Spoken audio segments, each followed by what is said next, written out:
All right, so today we are talking about Good Mythical Evening. Just happened recently, just a couple days ago, depending on when this video comes out. If you're not familiar with GMM or Rhett and Link, I'll give you a little bit of summary on what that is.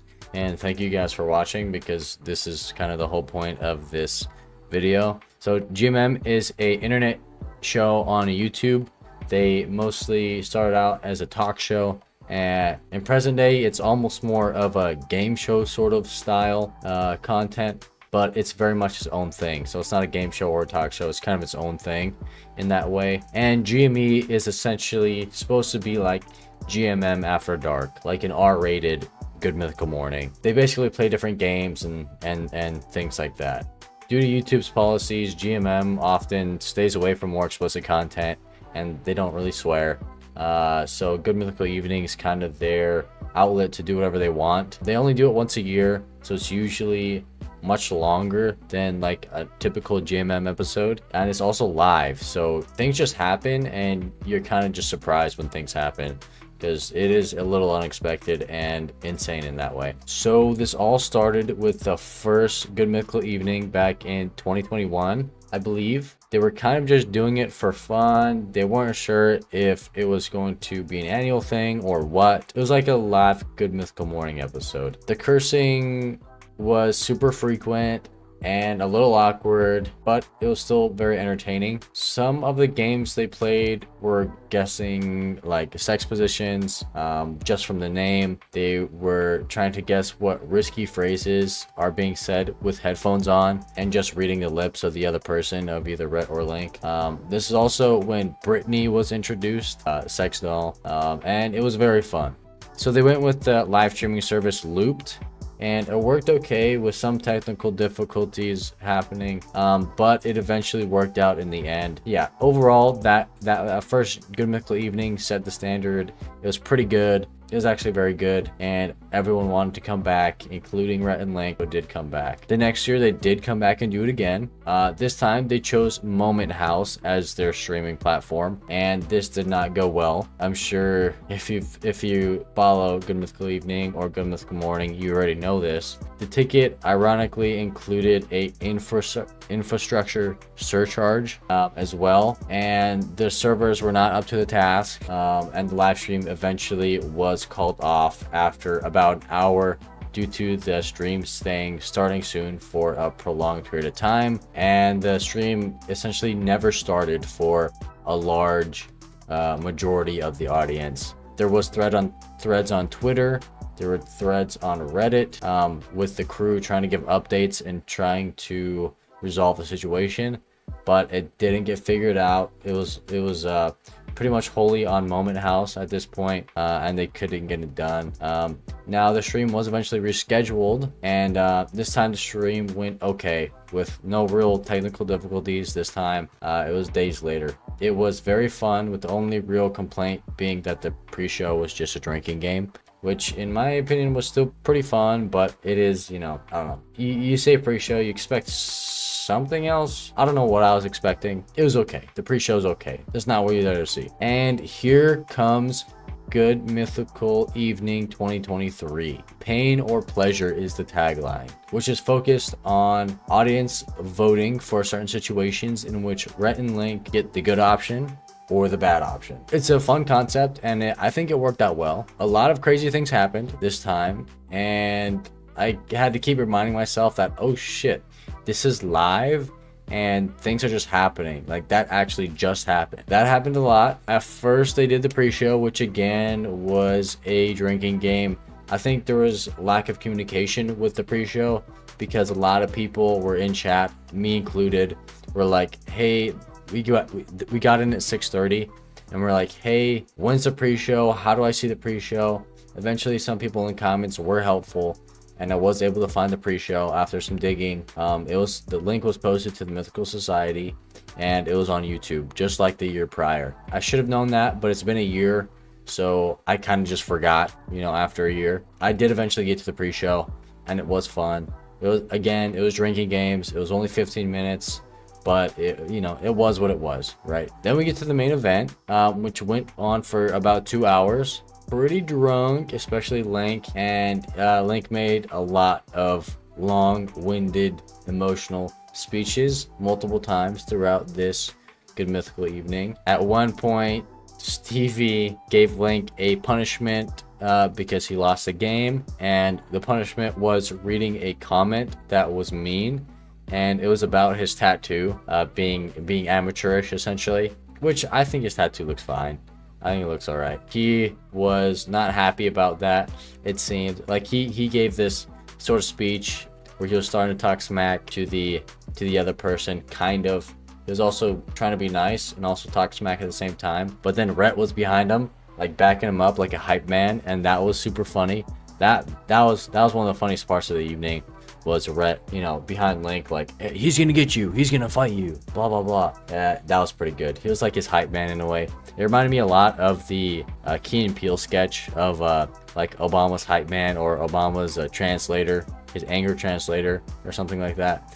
It reminded me a lot of that, and it was great. Every year I'm kind of hit with the thing where it's with the idea like, oh shit, this might be the last one because of something crazy that happens on live stream. It seemed like it went well this year. They played some of the games that they played was Will It, Chaser. That was okay. That was pretty good. And apparently Link didn't know what a chaser was, or how to use it at least. And you know, that was kind of, you know, it is what it is. Is it annoying? I don't know, kind of. It always feels like they're swearing for the first time, kind of like they're a middle schooler that just learned a new word and they're swearing. Now I get it. They don't swear in the normal show, so they're probably always trying to like suppress that side of themselves and trying not to swear on camera.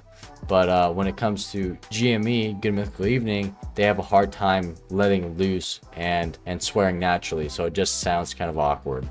Link makes some uncomfortable jokes, but what's new? Some part of the show feels demeaning and almost embarrassing to Rhett and Link from an outside perspective. Like, but it is their show. They can do what they want. You know, if they're cool with it, then they're cool with it, and it is entertaining. But it's almost like they're no strangers to embarrassing content.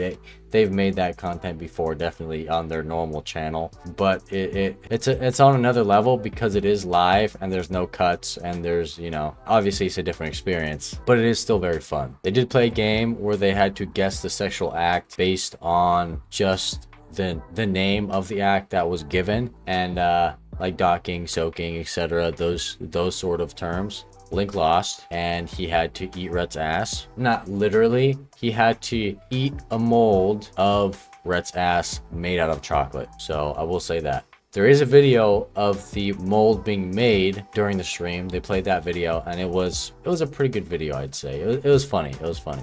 Link forgot to shave his butt. It hurt a lot when getting the cast off. Oh, and here's one of the best parts. During a game where they guessed whether one of the mythical crew was experienced pleasure or pain, the infamous Emily incident happened. So they have this hole cut out in the set piece, like it's a wall with a hole cut out essentially, and the crew member sticks their head out of the hole so that they can see their face. And then this person behind the wall is either experience some sort of pleasure or some sort of pain. Wax strips on the leg, for example, for pain, and like a foot rub, for example, for pleasure. And Rhett and Link are supposed to guess whether that person is experiencing something good or something bad. And the person behind the wall is supposed to try not to express or try to throw them off, right? During this, Emily, she asks, "Hey, is this live?"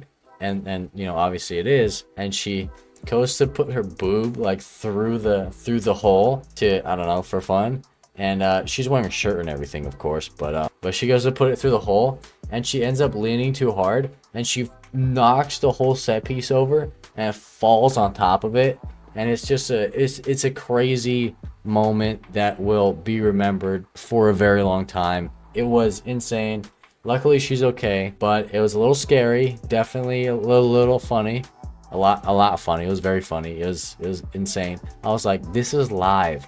I hope everybody is okay. Now the chat got a little wild, got a little weird. They kept spamming things like Emily boobs and bring her back and stuff like that. And Link got stun caned for losing another game. They also did one of those percentables games where they, in this one, it's to see how far they can go with a certain act that they're doing, and they have to guess close to the percentage that they think will vote for.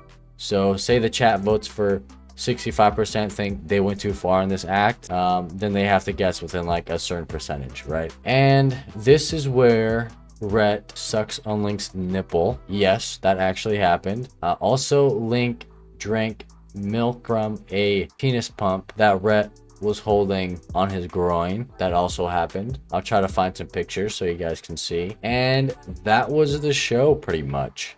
There's more that happened. I'm not going to spoil everything that happened, but that was the show. There was a lot that happened. It was very entertaining. The after show was okay. It was fine. They did like a more thing for the after show like they usually do, where the crew asked questions to Rhett and Link via like one of those like complaint box things. For some reason, Link was hesitant to give certain answers, as if he didn't say much ridiculous things throughout the whole show. I don't know. That was kind of annoying. But anyways, here's the good and the bad. Here's a summary. In general, the events went very well and was very entertaining. Again, it's something that I do look forward to every year and look back on fondly. It's fun to see these guys express themselves without restrictions from YouTube. It's silly, it's fun, it's live, there's alcohol. It adds another layer to the whole thing. It also came with a first degree society membership. There's some cool content on the society that you just aren't able to see unless you do have that membership. Some degrees of the society got early access to the tickets. I don't really know why you'd want early access. I'm pretty sure that there's no limit on the amount of people that can be in the live stream. Maybe it's a shirts thing. Only a certain number of people can get the shirts, but I don't see how that's a big deal unless you really want a shirt. I don't know. Here's where we get into some negatives, and I'm mostly just being picky. Again, this is overall good experience. I do want to express some criticism that the fans had. Some of the tiers of tickets you can buy are not clear. You have to buy the after show with a t-shirt, I'm pretty sure, which kind of sucks unless you wait. You know, if you just buy the main show, you can add on the after show after the fact. A lot of people wanted to watch the pre-show. Some people missed it just because of the lack of communication. As far as I know, there's a lack of communication. I experienced this too, where it was hard to actually find the information on how to view the pre-show. Also, the biggest criticism I have is they don't have these on the weekend. They don't have it on Friday, they don't have it on Saturday, they don't have it on Sunday. They have it on a Thursday. The live stream is on a Thursday, which is super annoying because you want to participate, you want to drink, and you want to play these drinking games with them and stuff, and you just can't. The only way you can participate is if you get the VOD option, and then you can participate. But it's more fun to do it live though, so that's something that's unfortunate. I wish they'd do it on a Friday or a Saturday, so that more people could participate. That's the hugest gripe that I have with the whole thing. To me, it's kind of ridiculous. I don't know how you can't just open up your schedule a little bit to make that happen. It is what it is. Hopefully they'll do that in the future. The whole technical difficulties thing with last year was fixed this year, which was great. Last year left a lot to be desired. It sucked that it had so much issues. They did make it right. And this year they hit it out of the park. They did great with the transitions and with just the streaming in general. It actually, for me at least, it worked pretty much flawlessly. I really didn't have any issues. Another thing is Link seems to hit his limit fairly quickly, causing Rhett and Stevie to kind of have to rein him in. This happens every single year, it seems, and he kind of, I don't know, he just says embarrassing shit all the time, and it gets to a point where, I don't know. It's still entertaining, but at some points it almost takes away more than it adds. But it is still fun, depending on how you look at it. And that's pretty much my summary of the events of Good Mythical Evening. If you like the idea of GMM but R-rated, you're gonna like this. I recommend at least checking it out. And if you like this video, please hit subscribe. and I will see you guys in the next one.